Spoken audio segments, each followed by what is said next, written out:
प्यारे बच्चों, आज हम लोग द्रव स्थितिकी यानी हम लोगों के जो भौतिक विज्ञान का टॉपिक है, जिसमें हम लोग द्रवों के गुणों का भौतिक अध्ययन कर रहे हैं, उससे संबंधित एक महत्वपूर्ण सिद्धांत है जिसे हम लोग आर्किमिडीज का सिद्धांत कहते हैं।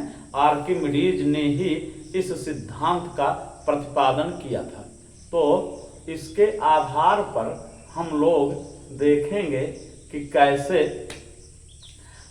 जब किसी वस्तु को द्रव में डुबाया जाता है तो उसकी क्या कंडीशन या क्या स्टेट्स जो हैं वो बनती हैं, अवस्थाएं कैसी होती हैं। तो अब इसके पहले हम लोगों ने उत्प्लावकता और उत्प्लावन बल के विषय में पढ़ा था, जिसमें हम लोग जानते हैं कि अगर किसी वस्तु को किसी द्रव में डुबाया जाए तो ऊपर की ओर द्रव जो है वस्तु पर एक उछाल लगाता है।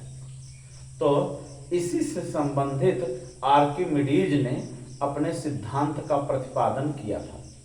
इस सिद्धांत के अनुसार जब किसी वस्तु को किसी द्रव में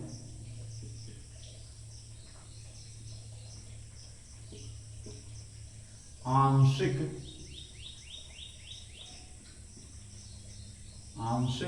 अथवा पूर्ण रूप से डुबाया जाता है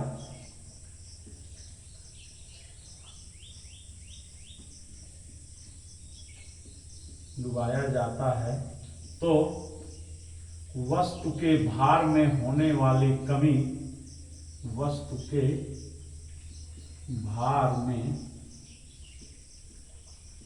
होने वाली कमी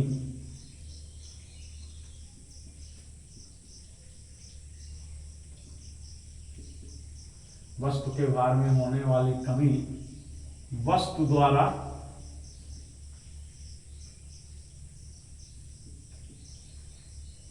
हटाए गए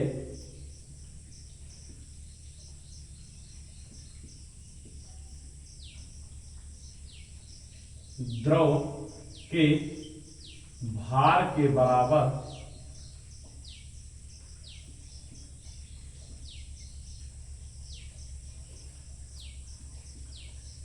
होती है।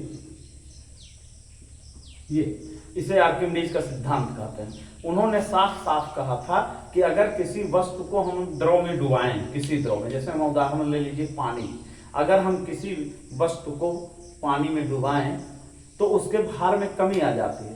ध्यान दीजिएगा, यहाँ पर बात भार की हो रही है, द्रव्यमान की नहीं। द्रव्यमान में किसी भी प्रकार की कमी नहीं होगी। तो जब हम किसी वस्तु को किसी द्रव में डुबाते हैं तो पूरी डुबा दीजिए या थोड़ा सा डुबाइए तो उसका भार कुछ कम हो जाता है, और वह भार में जो कमी आती है वह उस वस्तु, क्योंकि जब वस्तु डूबेगी द्रव में तो उस वस्तु द्वारा डूबने से जो द्रव हटेगा उस हटे हुए द्रव के भार के बराबर होगा। तो इसे आर्किमिडीज का हम लोग सिद्धांत कहते हैं। इसके लिए हम लोगों के थियरी में क्रियाकलाप के भी किताब में क्रियाकलाप के भी टॉपिक हैं, जिसका हम लोग बाद में अध्ययन करेंगे। और ये तो जैसे उन्होंने एक बीकर में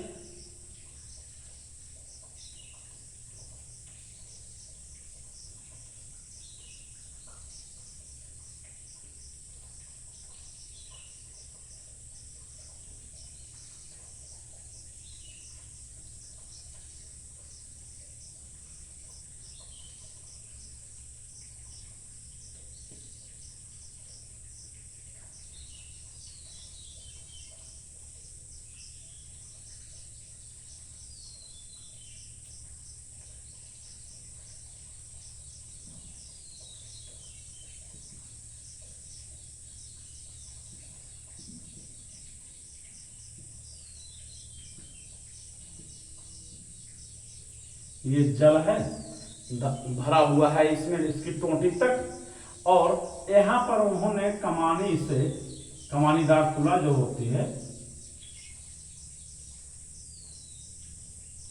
उससे किसी लकड़ी के गुटके का भार उन्होंने ज्ञात किया।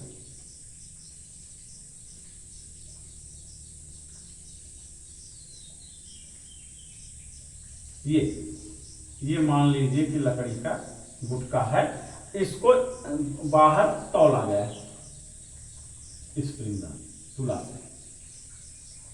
ये तो इसको जब मान लीजिए कि 50 ग्राम है, इसका भार जो है 50 ग्राम भार है। अब ये हवा में भार है, ध्यान देना, इस समय जब तुला द्वारा इसको तौला गया है तो इसका भार जो 50 ग्राम है वो हवा में है, वायु में। अब उसको जब इसमें डाला गया, इस गुटके को मान लीजिए कि इतना डुबाया गया इसमें,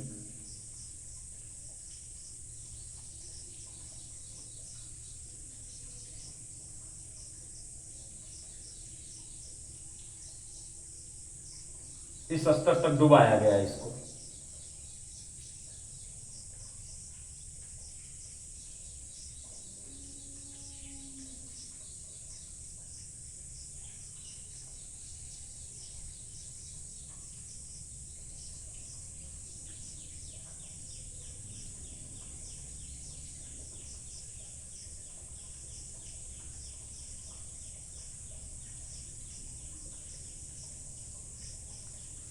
तो आप जानते हैं कि जब इसको डुबाया गया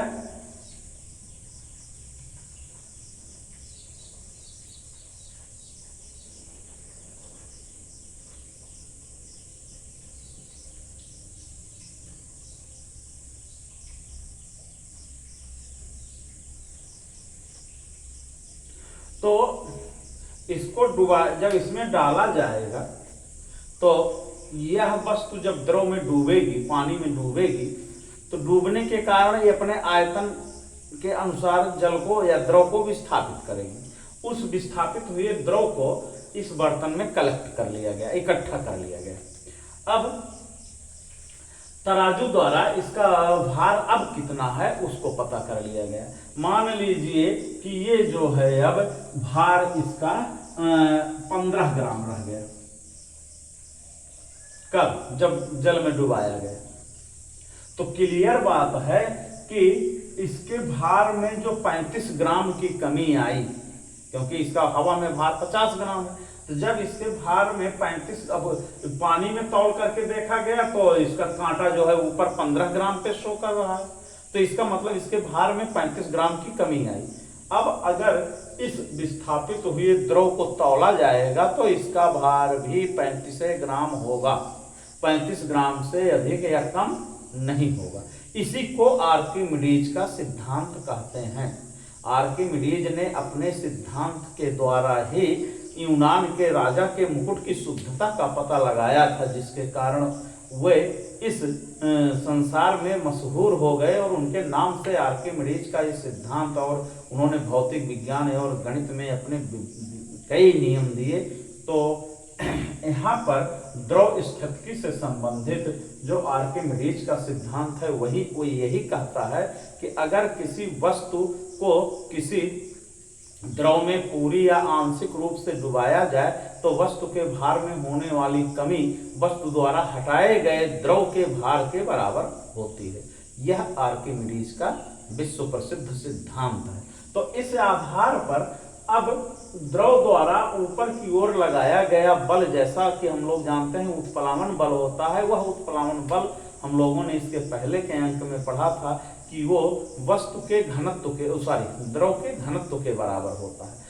क्योंकि अब यहाँ पे जो आयतन निकलेगा ये द्रव का आयतन निकला हुआ है, वस्तु अपने आयतन के बराबर ही द्रव का आयतन हटाएगी, लेकिन जब इसमें द्रव का घनत्व का गुणा किया जाएगा तो इसका भार निकलेगा गुरुत्वाकर्षण त्वरण के साथ गुणा करने पर। तो इस प्रकार इस सिद्धांत को हम लोग कहते हैं आर्किमिडीज का सिद्धांत। अब इसके आगे जो हम लोग पढ़ेंगे वह है तैरने का सिद्धांत। अर्थात आप देखते होंगे कि किसी वस्तु को अगर किसी द्रव में डाला जाए तो 3 स्थितियां पैदा होती हैं। या तो वस्तु पूर्णतः डूब जाती है, श्रिंक कर जाती है, नीचे चली जाती है, और या तो ऊपर तैरती है, द्रव की सतह पर ऊपर तैरती है, और या ऐसे होगा कि वो डूबी हुई द्रव की सतह पर तैरेगी। तो ये तीन स्थितियां होती हैं। इन्हीं तीन स्थितियों के लिए ही हम लोग पढ़ेंगे कि तैरने का सिद्धांत क्या होता है।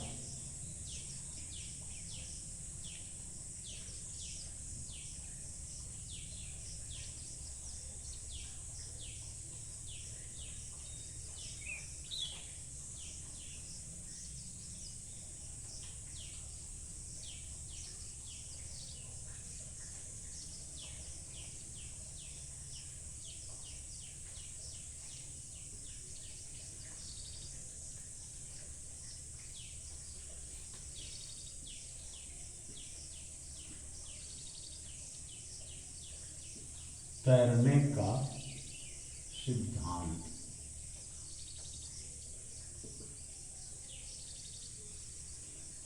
प्रिंसिपल ऑफ फ्लोटेशन, यानी कोई वस्तु किसी द्रव में तैरेगी कि डूब जाएगी, कि ऊपर उठी हुई तैरेगी कि डूबी हुई तैरेगी, इन बातों को हम लोग पढ़ेंगे। तो यहाँ पर जैसा कि हम लोग घनत्व जानते हैं कि घनत्व क्या होता है, उसी घनत्व के ही आधार पर ये निर्धारित होता है कि क्या होगा। माना ये जैसे कि ये कोई वस्तु है,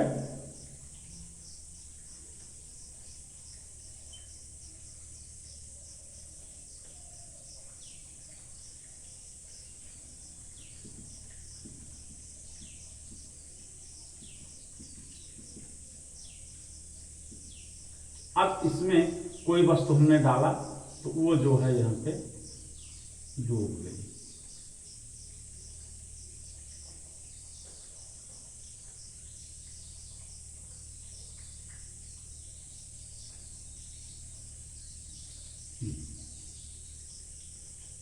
वस्तु को डाला गया, वो डूब गई। दूसरी स्थिति क्या है,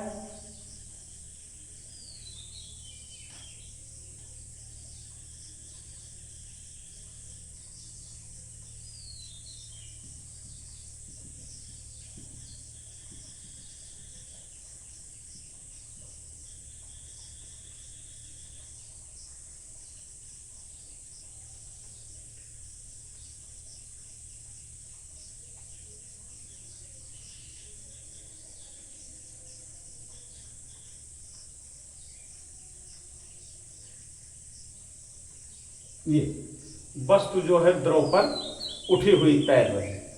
और तीसरी स्थिति क्या होगी,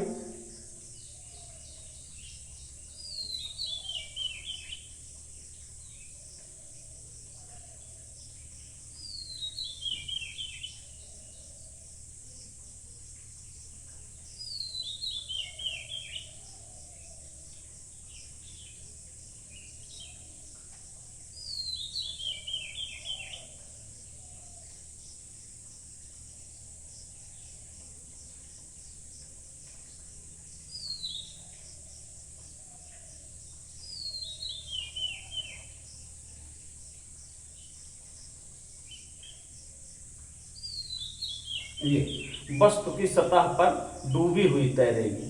तो तीन स्थितियां हैं। तो इसमें यह है कि यदि वस्तु का घनत्व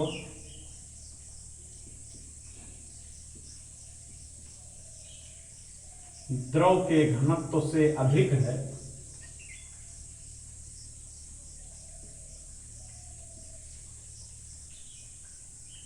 द्रव के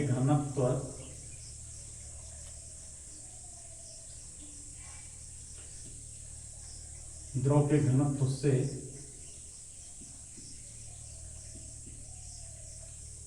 अधिक है, तो वस्तु पूर्णतया यानी पूर्णतया डूब जाएगी।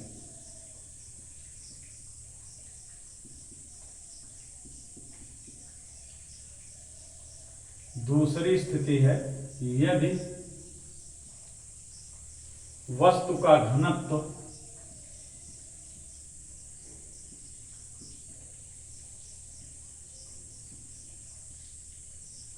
द्रव के घनत्व से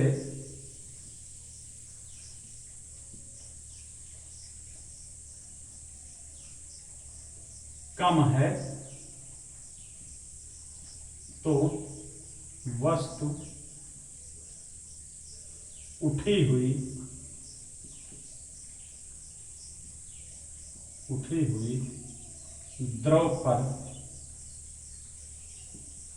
द्रव की सतह पर तैरेगी। और तीसरी स्थिति है यदि वस्तु का घनत्व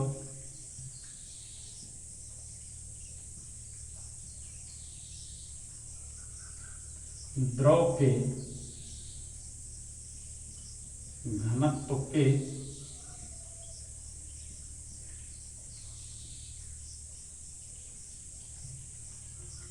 बराबर है तो वस्तु द्रव में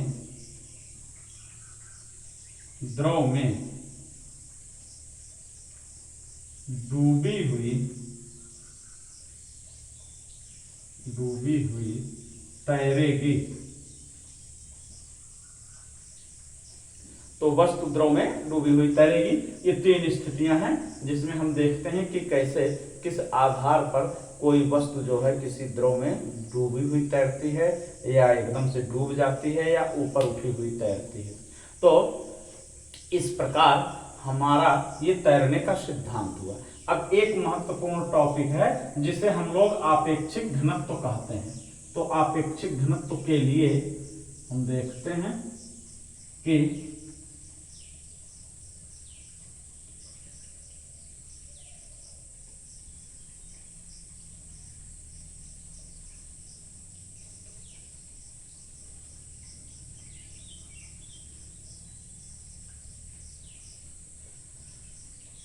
आपेक्षिक घनत्व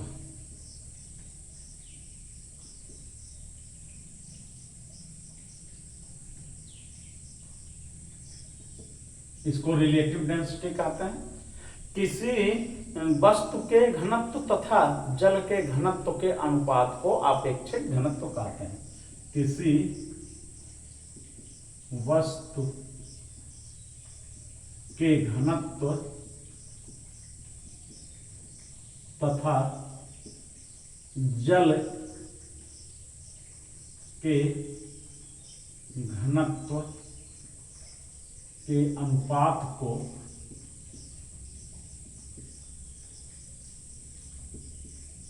आपेक्षिक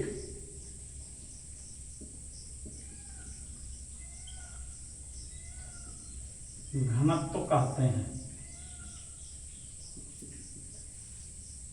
अब इसका कोई मात्रक नहीं होगा क्योंकि ऊपर जल का वस्तु का घनत्व तो नीचे जल का घनत्व, तो इकाइयां कट जाती हैं, इसलिए आपेक्षिक घनत्व का कोई मात्रक नहीं होता है। तो अब जैसा कि हम जानते हैं जल का घनत्व जो है 1 ग्राम प्रति घन सेंटीमीटर होता है, अथवा आप कह सकते हैं कि 1000 किलोग्राम प्रति घन मीटर होता है। तो ऐसा ये एक इकाई को लेकर के चलते हैं। तो जल के घनत्व यानी वस्तु के घनत्व तथा जल के घनत्व के अनुपात को हम लोग आपेक्षिक घनत्व कहते हैं। और यहाँ पे बात ध्यान देने की है कि इसका जो है कोई मात्रक नहीं होता है। तो इस प्रकार से हमारा ये टॉपिक जो है समाप्त हुआ। अब आगे हम लोग कल पढ़ेंगे।